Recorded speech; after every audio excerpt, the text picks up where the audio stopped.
So what do I do with all the plastic I already own? That's the question that I get a lot. Today in this video, I'm going to talk about that one.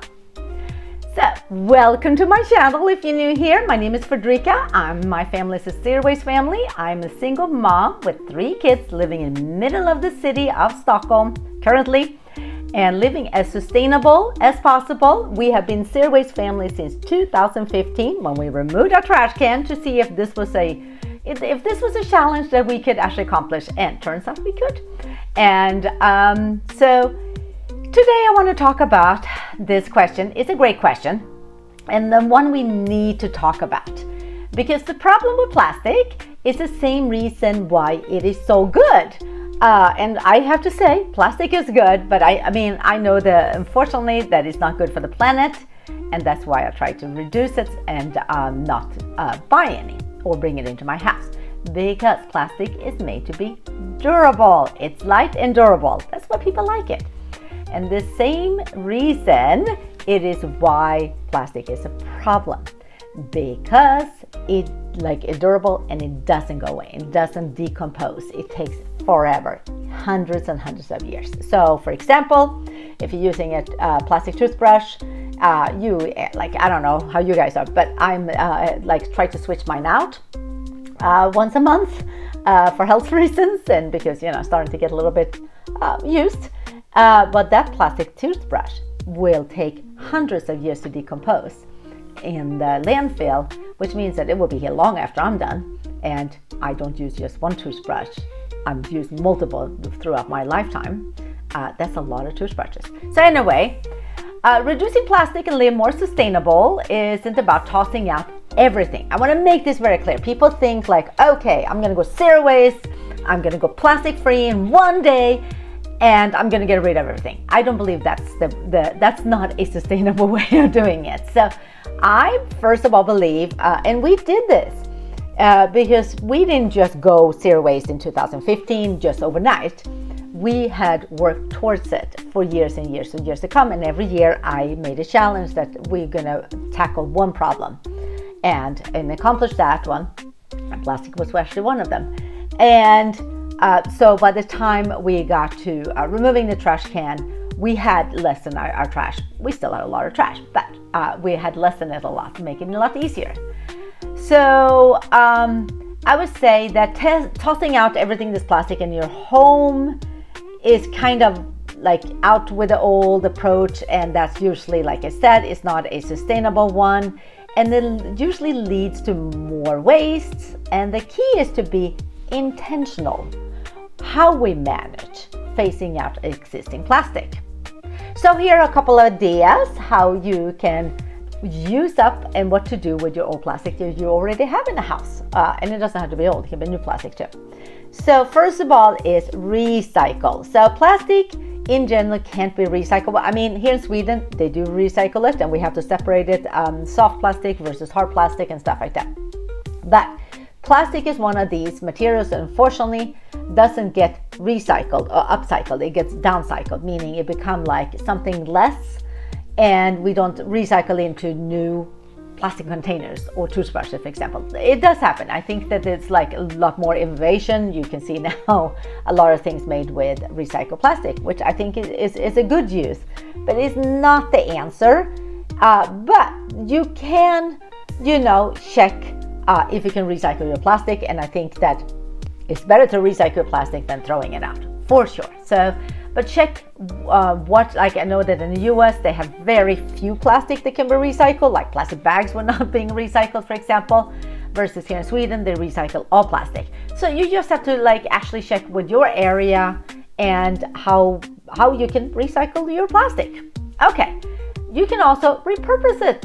And creatively, use your creativity here. My kids are the kings and queens of taking old things and making it into something new. So they will always go do all these art projects, and they will go out to the recycling room where we live, and they will find materials, and plastic is obviously some of that. So you can use plastic, reuse plastic. So for example, you can use them as seedling pots. For starting your seeds, just make some holes in, especially like yogurt containers and stuff like that. Works really, really great for it. You can use it actually to store crayons in. I did that for years and years and years. You can use it as drawing organizers. I really like that one. I learned it from a friend who is an organizer. You can actually put it in the drawer, and that way actually use it as organizers instead of spending money buying organizers. Okay. You can use it as a toy storage bin. Again, depending on the size, but I always like to organize the toys when the kids had more toys. The teenagers now, they don't have as many toys, but they still have some. But organize it, so to be like, especially Legos and stuff like that, like to organize instead of having it in one giant bin, make it easy for them to find wheels and whatever they needed. So that's an idea. And then also you can use it as a compost collector to put your compost in it. That's also a really good way to use. Now, there are probably a million other ways that you can reuse plastic and repurpose it. And I would love to hear if you have some ideas. But they're like, Google it. I would say Google. There are people coming up. I think I saw someone who made a shower curtains actually of plastic bags and stuff like that. But I mean, there are some amazing ideas, and why not use them? Okay, you can donate your old plastic. That's another idea, because there's people who really want this. So again, here we live in an apartment building where we have a recycling room, but we do have shelves that we can put up things that we donate, and people take them all the time. So if you have old containers that still look good, you can put them up there. And I see people in my neighbors who do that all the time, especially if they're still in decent shape. So, someone's trash is always someone else's treasure. So don't just throw it out. And if we're talking about toys or other things, not just storage containers, again, you can sell them, you can donate them, you can just offer them up on social media, and I guarantee you someone will take them. Let's see, I have my little list here. Okay. And also, I think that it's really important that we avoid the green guilt. Okay, it's easy to feel bad about having plastic in your home, and I notice this especially when I come around. People are like, oh, please don't look, my sandwich is in the Ziploc bags. Like, I'm not going to be that kind of person who judge. And so don't feel guilty if you end up coming home with plastic. Plastic is one of those hard things to skip. Okay, it is, because everything is made of plastic, including gum and receipts. So don't feel bad. Just try to put as much intention into it to avoid it. And I would say, like, again, this video is obvious about what to do with the plastic you have, but also how do we avoid bringing it in? And it is to just be more conscious. So often now you can have an option to say no receipt, please email it to me. Well, that's actually because they're plastic in receipts. So that's actually a really good way. But also, like, if you go grocery shopping, try to find fruit and vegetables are not packaged in plastic. Takes a little bit more effort, but once you get into it, it's pretty easy. And like, again, if you're buying pasta, pick the one in a cardboard box instead of the one with plastic. These are just some simple, easy ways. Okay. And let's see, start replacing with intention. So this is what I'm talking about. So, like, when you have used up some plastic, let's say Ziploc bags, you're going to run out, and instead of going to buy more Ziploc bags, start planning ahead. Start finding, there are stasher bags, there are so many options for Ziploc bags, and just find them. When you're okay, this is going to be my last plastic toothbrush, find a replacement right now. So just intentionally pick something that's not a plastic. So we want to find other sustainable alternatives, which are glass, can be recycled over and over again. It doesn't have a negative impact on the planet, and you're more we recycle like glass and stuff and cans and cardboard, and it's being recycled. Less precious resources has to be used, and that's why we want to recycle. Again, glass, reusable bags, stasher bags. It comes from silicone or cloth. I have those too.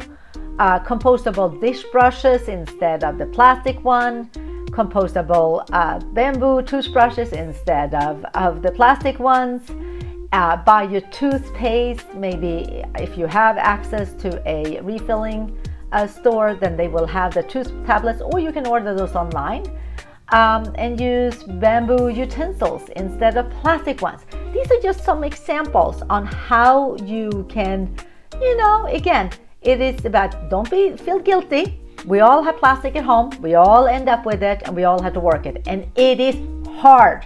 I just want to say it is hard to phase out plastic because it is in everything. When it comes to gums, find the gums that don't have plastic in them. Again, everything can be Googled. You can find it all over, or come to my website, ZeroWasteFamily.com, and you can find a lot of resources, or my book. Okay, my book, A Practical Guide to Zero Waste for Families, have a lot of resources where you can find all these replacements. Okay, and also I go through room by room and also different parts of our lives and routines, and find what are the better replacements instead of plastic. Anyway, I hope this video was helpful. I hope you have a fabulous day, and I'm looking forward to see you guys soon again. Come back for more fabulous, sustainable, single mom, budget-friendly, vegan tips. And if you like the video, give us a thumbs up, subscribe, share, and I will see you again. Bye!